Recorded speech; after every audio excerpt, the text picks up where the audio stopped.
Ons het al verskriklik baie goeie stories en terugvoer gekry van feesgangers van Momentum Aardklop wat nadat hulle vir die eerste keer in Potchefstroom kom as gevolg van die kunstefees, dan besluit om hulle kinders hier te laat studeer of jare later self hierheen te verhuis ensovoorts. Wat sou jy sê is dit wat maak dat mense terugkom Potchefstroom toe? Okay, ek dink in 'n sekere mate die universiteit, baie mense wat hier studeer het die beste deel van hulle, of wat hulle sal later beskryf, die beste deel van hulle lewe hier beleef. Ja. Weet, hulle het gestudeer, hulle het 'n loopbaan gekry, hulle het liefde van hulle lewe ontmoet en dan nou weggegaan en jy weet, hier was dit idillies, daar's die Eikelaan, die mense loop op en af in Lovers Lane, en alles is so mooi en so wonderlik. Sorgvry. Vreeslik sorgvry. En dan gaan beleef hulle die lewe daar buite, of ander mense wat nooit in Potch kom bly het nie, beleef die lewe daar buite. En dan kom hulle Potch toe en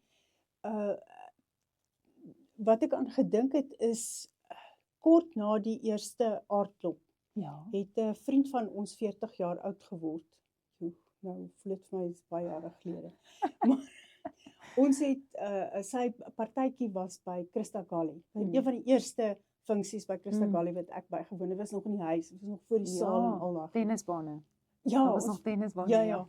En baie van hulle vriende kom van Pretoria af, want hulle het eers daar gebly en toe Potch toe getrek. En hulle sit daar en sê, Potchefstroom is so mooi. Weet, het is die bome en die huise en die bult en die studente. Dis verskriklik mooi.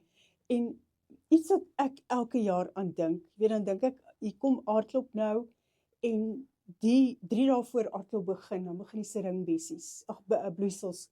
En dan ruik die hele dorp ruik soos 'n parfuumbottel. O ja! Jy weet, oral waar jy ry, is te wonderlik, jy weet. En ek dink baie keer mense wat aardklop toe kom, dink dit ruik die hele jaar so. Hulle dink ons is een groot parfuumbottel.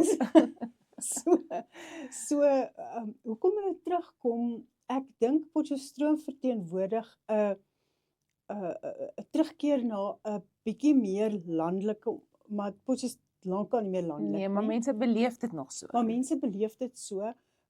Jy kan van enige plek in hierdie dorp na enige ander plek in hierdie dorp in 10 minute beweeg. Ja. Weet, ek het nou daar van Pos af hierna toe gery en dit was nie eers 10 minute gewees nie. So, weet, daar's goed, die Bult se verkeersopeenhopings in die middag en in die laatmiddag is wild. Maar steeds, as ons kla oor dit, dan kla ons eintlik met die witbrood onder die arm, nee, as jy dit vergelyk met hoe dit in Gauteng is ensovoorts. Ja, so vir baie mense verteenwoordig dit 'n landelike omgewing. Mense kan nog 'n eiendom hier koop. Ek was nou die dag by iemand wat in die Heilige Akker gebly het, wat gesê het, hulle kinders speel nog in die aand in die straat met mekaar. Ek het groot geword, jy weet, my ma het gesê, gaan speel, dan kom jy terug as die straatligte aangaan. Ja. En dis nog wat daar moontlik is.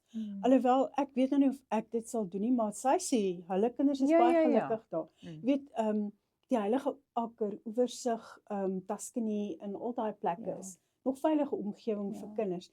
Daar is die opvoedkundige voordele. Jy weet, die skole is net almal pyk. Jy weet, daar's regtig nie een wat 'n mens kan sê agterbly nie. Ek meen, hulle kompetisie is sterk onder hulle, maar dit is so daar's baie goed wat vir Potchefstroom aantreklik maak.